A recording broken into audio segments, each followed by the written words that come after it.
was Rajji as a friend? Raji as a friend was, I can say, in 30 years of my life in the film industry, I had only one friend, real friend. The friend on whose shoulders you could cry, and he could cry on your shoulders. I couldn't get any other friend in 30 years better than Raj Kapoor. And when I say this, you can imagine, when I have no other friend in the industry. So he was the best. There were no moments of differences. Not particularly any moment of difference. We could, as a friend, we could quarrel sometime, and we could have a difference of opinion. But as far as the relationship is concerned, we never differed. The love always remained at the same degree and the same point. What did he expect of a friend? That he could share his moments of his life, maybe his personal life, maybe his family life, maybe his professional life, and that give and take equally with the friend. It was not that he had only one-way traffic. In life, it was two-way traffic. He was as good a giver as good a receiver. Can you give me any incident which shows how good a friend he could be? No, incidents, as I've told you, that there are thousands and thousands of incidents in our life that where we had a complete understanding of love and understanding and feel for each other, which was always the same. And we could share the moments, we could share our problems, we could share our happiness, we could share our professional problems, family problems, everything. How was it to be selected for Sangam? Sangam, he was the maker of the film, and he wanted, actually, it reminds me that I was working in Mother India. When he wanted to make this film with himself, Madam Nargis and Mr. Dilip Kumar, and all the preparations were made.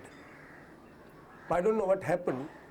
Mr. Dilip Kumar couldn't work or didn't work, something happened.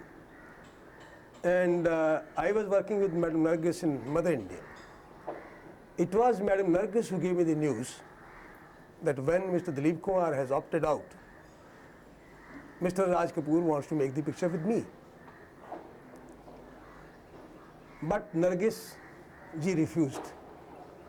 She said, I have refused because you are playing my son, so I can't play love scenes with you. So your chance of working in the film is not possible. I was very happy to know that a man like Mr. Raj Kapoor wanted me in his film, but I was very sad to know that on certain reasons I cannot be in the film. Anyway, the time passed on, and after a few years, when Madam Nargis got married, she settled down in life. One day I recollect I was working in a studio, I think Moon Studio, for a film called Aska Panchi. It is 1959. After my shot was over, I just walked out of the floor, and from the opposite floor, I saw Mr. Raj Kapoor walking out. He was shooting for his film, I think, Anadi. And we came face to face, we wished each other.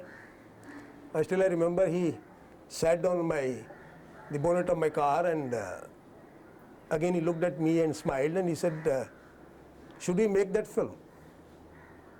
Only this much he asked me. And I could understand what he means. I said, it's my player, please make it. And then he said, the evening after the pack-up, let's go to RK studio. We packed up about 7 o'clock in the evening. We together went to RK studio, to his famous cottage, and there we decided that we were going to make Sangam together, and we celebrated it also.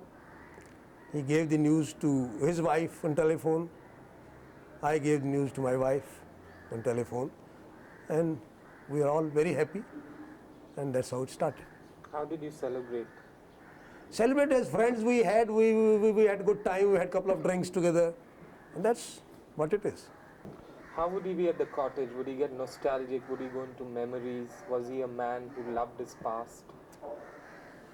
Yes, he used to go to his back to his memories very often, but not with hurt and all that.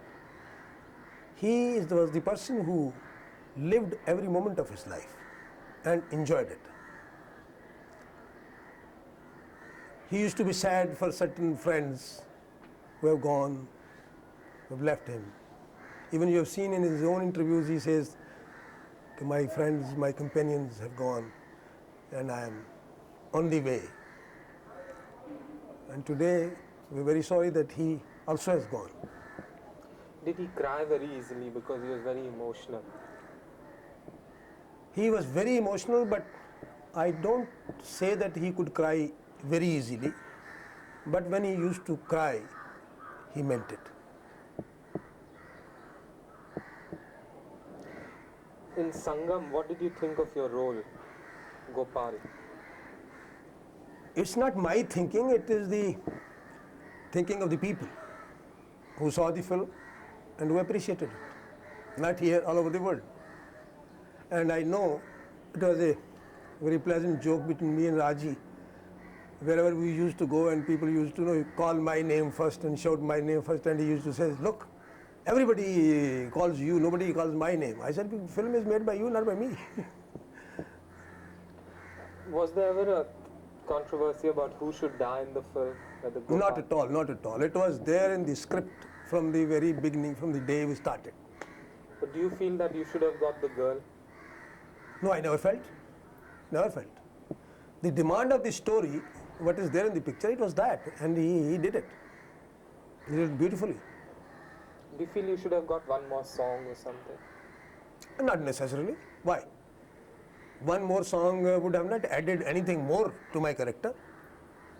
I have one complete song, then one song which three of us sing. I think it's more than enough. Could you talk about that song, Ye Har Dil Jo Pyar Karega? How was it done in a studio? What was it like? It was done in RK studio on the set, and the beauty of that song is, if you still want to see it, you see it, that every shot is taken is a triangle. Every shot is a triangle. Suppose I'm standing here, Vijayanti is standing here, Raj is standing there. And if he walks to her, she walks to me, I go to that place. Again, it makes a triangle. So it is done so beautifully, technically also, and performance-wise also. And the song itself is a very beautiful song. Which song is this? हर दिल जो प्यार करेगा वो गाना गाएगा. The song Dost Dost Na Raha. And that song we had a little discussion and controversy also, that because I felt that the statement of that song, Dost Dost Na Raha, Pyar Pyar Na Raha, As Zindagi Hame Tera Etabar Na Raha, I felt it for the situation it was little contrived. Because he was singing that Dost Dost Na Raha, so I was the friend. How can you say Dost Dost Na Raha? Dost has given, friend has given his beloved to you. Pyar Pyar Na Raha, the woman you loved, she was married. So you got your love. As Zindagi Hame Tera Etabar Na Raha. I thought, I told him, I said, I don't think this is a perfect, shikwa, a claim of yours for this situation. But he said, no, let me picturize it and you see the effect. And he created the effect because there was on the screen the two antras and one mukhra of the song. And both the yantras he has picturized on me and Vajanti Mala's affair shots. He has built up a montage of our relationship. So in that context, it became a very beautiful thing. Would you like to talk about Prem Patra Padkar? Prem Patra was my love song in the film, which was one of the most popular songs of the film, and it was very beautifully picturized. Not of today's style. If you recall or you want to see that song again, you will find only 4 to 5 shots of the entire film song. There is one long shots. You're just walking through the gardens and trees and flowers, and I'm singing. That's all. There's no jumping jacks and no this filmy tricks and all that. But it looks so poetic, so realistic, so close to life. That was Mr. Raj Kapoor. Do you think he made running around trees into an art? I don't think that he made any films where they're running around the trees songs were there.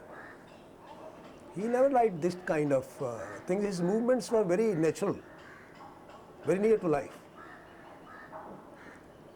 And that's why his films are accepted by any man, maybe of any walk of life, with wholeheartedly, They used to welcome his films because the man could live near you.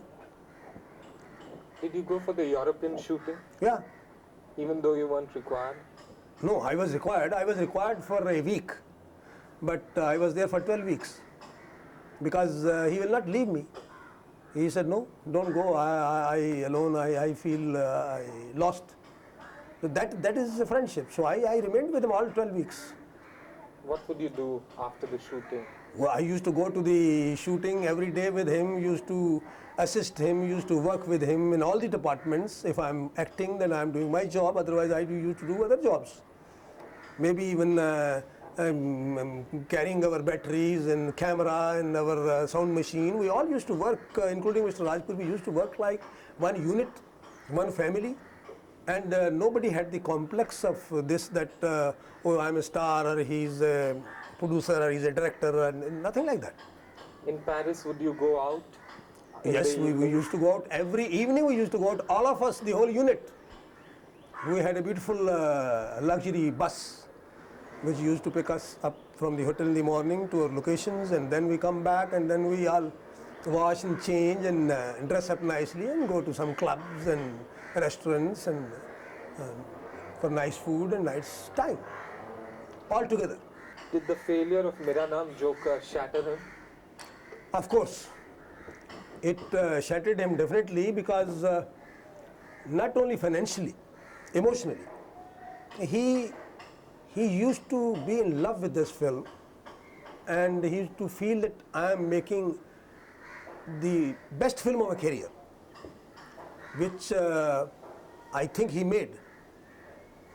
But somehow it didn't click at the box office, which gave him a big emotional jolt, financial jolt. So he was troubled for a little time. But again, he came out with flying colors. He immediately started Bobby, and the whole world knows what happened. Could you mention the word Mera Naam Joker in this answer? I mean, Mera Naam Joker put him into a depression. How would he face it? Face it, he used to be very disturbed and sad that he tried to make a beautiful film. You can say the biography of a joker who always makes people happy and laugh. But when his personal life, how morose and sad he is, what is his problems, nobody in the world knows. And he did that job very well. And today, you will be surprised to know that Mera Naam Joker is one of the biggest box office hits being shown in this country. What was his greatest strength as a filmmaker? His strength as a filmmaker was that he was totally a dedicated man, devotional man to his film, his work. He was sleeping, he was awake, he was eating, he was drinking, he was walking, he was talking, he was doing any damn thing. He used to live with his film all the time. And that was his dedication and devotion, which used to create those images on the screen, which he used to dream in his mind. And he could project those dreams very well on the screen, which perhaps I don't think there's anybody else in this country who would have done better. Do you know which kind of films he liked to see personally? Personally, he could see any kind of film. I know any kind of film he could see. But the only kind of film he could make was romanticism and human relationship. Beyond that, he never made the films. And in that, he could weave the human problems, our problems of society. Today, I just few days back, I was seeing his film, Shri 420. The problems which he has tried to tackle and show in that film about 35 years back, the same problems we are facing today in our society. So I can say that he was very much futuristic. He could see what is there. You see his Jis Desh Mein Ganga Behti Hai. The problem of these the dacoits surrendering. He did it much earlier than any leader of this country thought. So that kind of filmmaker he was. He could visualize, he could see, and he could portray on the screen. What do you think about his Woman in White? Woman in white was a color which he liked the best. Because his philosophy was that white is the only color which can be changed into any color. Other colors can't be changed into any other color. So he was in love with white. So any woman in his life, maybe his wife, is always there in white. He loved white flowers. He didn't love any other flowers than white flowers, anything else. Okay, thank you. Thank you.